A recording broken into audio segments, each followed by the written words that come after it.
guys, it's Kelly. Welcome back to my channel. So it has been 1 year since I posted my first video on YouTube. My first video was like a celebrity flower box. If you want to go back and watch that, you probably shouldn't because it makes me cringe already. I can only imagine watching it several years from now. I was really looking forward to making this video and kind of explaining some of my experience with YouTube, how it's been behind the scenes, what it's really like, and not necessarily to sway you, to start a YouTube channel or to not start one or to give you any advice. I kind of just wanted to share my experiences with you guys. Of course, how dare you go out of focus? Of course, this is all based on my experience, so I can't speak on any others but myself. So if you want to stay tuned into this video, let's get started. Alright, so first I kind of wanted to explain how I even got into YouTube, why I chose to start posting on YouTube, and why I'm still here.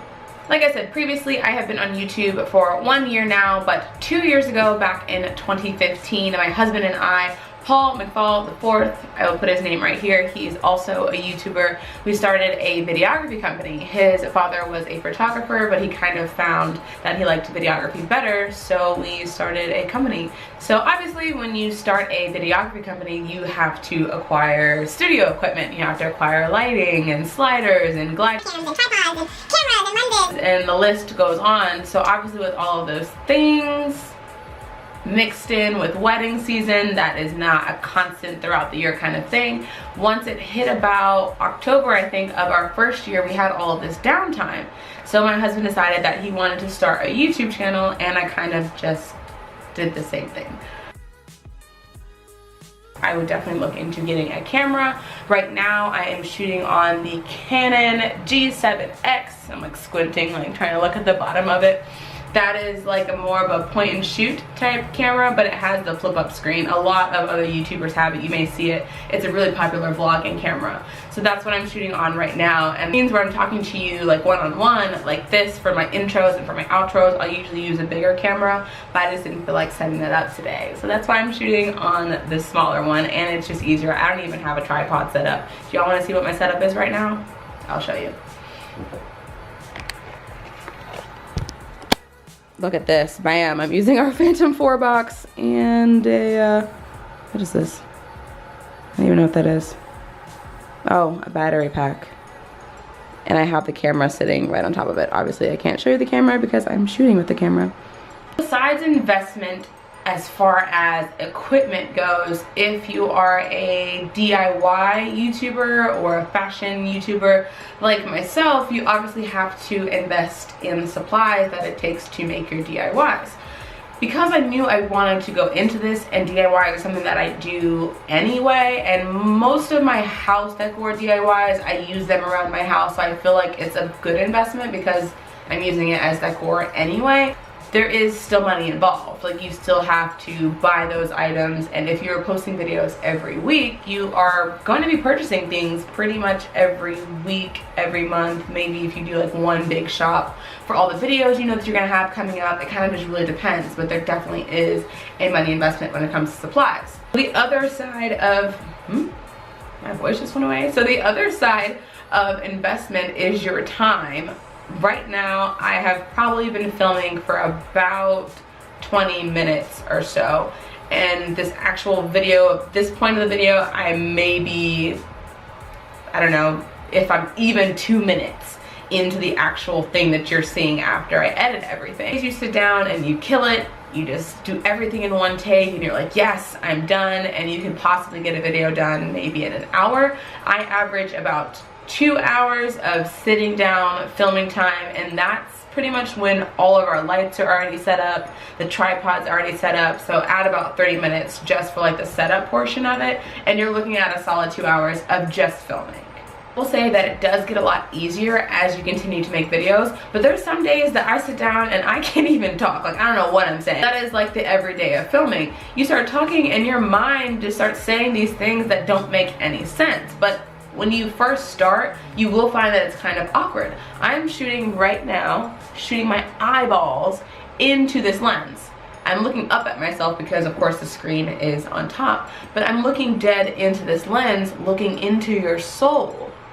Nobody talks to anybody like that. If I'm having a conversation with somebody, I'm most likely not like a death stare into their face, not looking away the entire time. You know, you're casual, you're looking away, you may be eating, you may be talking, whatever. Nobody looks them dead in the face. But when you sit down, it's just you and this inanimate object, this camera. So that can be really awkward. There's no reactions back. If I posted videos and got no comments, I got no views, then that's basically as if me just talking to a wall. So, with that being said, comment on this video so I don't feel like I'm talking to a wall. And now, the second part of that, you film a video, you're not posting that video straight out of this camera. You're gonna have to edit it. And that's another thing that I forgot when I was mentioning money. You have to invest in some kind of editing software. You have your camera, editing software, and then you have to use more time to learn how to use that software. So you've got your software, you sit down to edit. Just guess how long. If I told you that it took me 2 hours to sit here and film this video on average, 2 to 3 on average, how long do you think that it's gonna take me to edit this video? When it spits it out of the camera, my average time is between 2 to 5 minutes. This one's probably gonna be a little bit longer because I'm sitting down and I'm chatting with you guys. I just hit my bun on my glitter. Hopefully I didn't mess that up. But 2 to 3 hours of filming equals 4 to 6 hours of editing. And that is not an exaggeration. Not an exaggeration. 4 to 6 hours of your day editing one video that you're gonna spit out, and it may be half of that time in minutes. This is true shit. Just watching Jackie Aina's roast rant, like trends we should leave in 2017, and I feel like my video is getting like that. It's getting pretty ranty, but I just want to give you guys the realness of what it is, the commitment that it takes to stick with YouTube, and really encourage you not to lose your interest, because if you know what you're getting into, then you know what you're getting into. You put in 2 hours of filming, you put in 4 hours of editing, plus however long it takes you to actually upload it on YouTube. 2, 4, plus 1, we're already looking at 7 hours of your time. So then you upload it, and then you go like this. Refresh, refresh, refresh, waiting for those views to come in. And this is the part of the mental game. We live in a social media society that is based on likes, views, comments, etc., etc. And when you are on YouTube, those are exactly what you're looking for. You're looking for thumbs up, you're looking for comments, some kind of interaction, because like I mentioned earlier, when you're sitting in front of the camera, you're talking to yourself, basically. This is recording me right now, I can see myself, I can hear myself talking, but once you put it out there in the internet, you don't know who sees it, you know how many views you get, and you worked so hard, you put your money, you put your time, and now you're waiting on those views. Views don't necessarily mean that they like it, so that's why, of course, YouTubers such as myself, we love comments and like thumbs up or thumbs down. We'll take those too. I'll get to those in a second.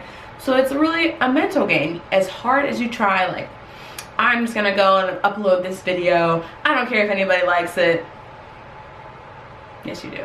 You want people to like your content because you put your heart and soul, your mind, your creative juices into it. Of course, you want your video to get views, but you also mentally can't equate that to somebody liking it. YouTube is massive, massive. Some of my favorite YouTubers, such as Jackie Aina that I just mentioned, she has, I think, almost 2 million subscribers. Jaclyn Hill has about 4,000 subscribers. I think Desi Perkins is around the same. I'm like mentioning all these beauty bloggers because that's who I watch here on YouTube. I don't really actually watch a lot of actual vloggers. I do watch some DIYers such as April B. I think she has around like 350K subscribers. But all of those people who watch those videos may have not seen you yet. They may have not seen your video. Without that, it can be kind of discouraging, and that's what I mean it attributes to that mental game. You're sitting here thinking like, oh, this video is awesome, I really like this idea, and then you go and you may get not as many views as you expected. So that can be hard. It can really, honestly, be difficult. You want somebody to like your video.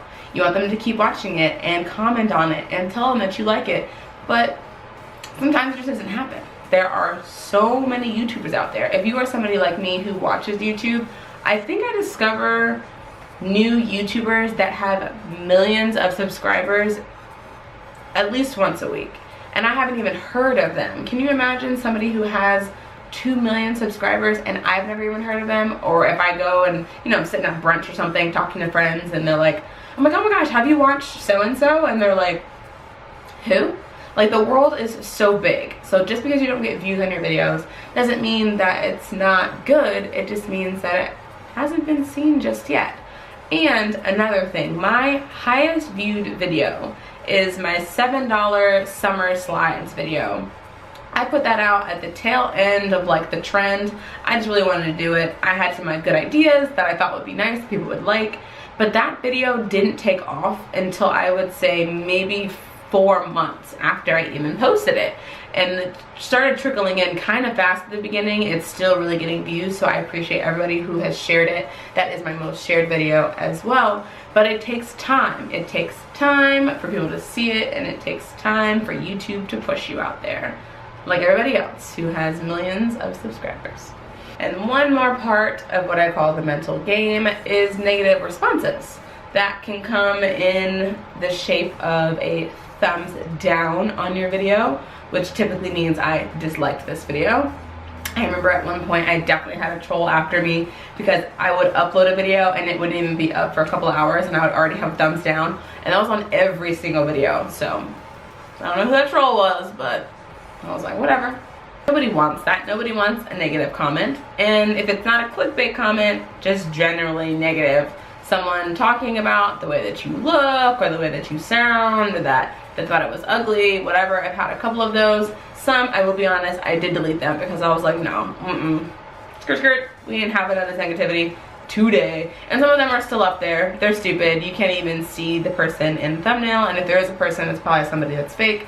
Unfortunately, that's just what the internet is, and trust me, there are YouTubers out there that get slammed. I mean, crazy stuff, which is really unfortunate, but you can't let it get you down. Don't let it get you down.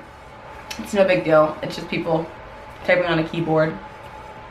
In the beginning of the video, I shared the reason why I started YouTube, and now I want to share with you the reason why I will continue. 1 year in, I have almost 700 subscribers, which I am so thankful for. Each and every one of you that clicked that button and that watched my videos. Thank you, thank you, thank you. I don't think any YouTuber can say that enough because of everything that I explained.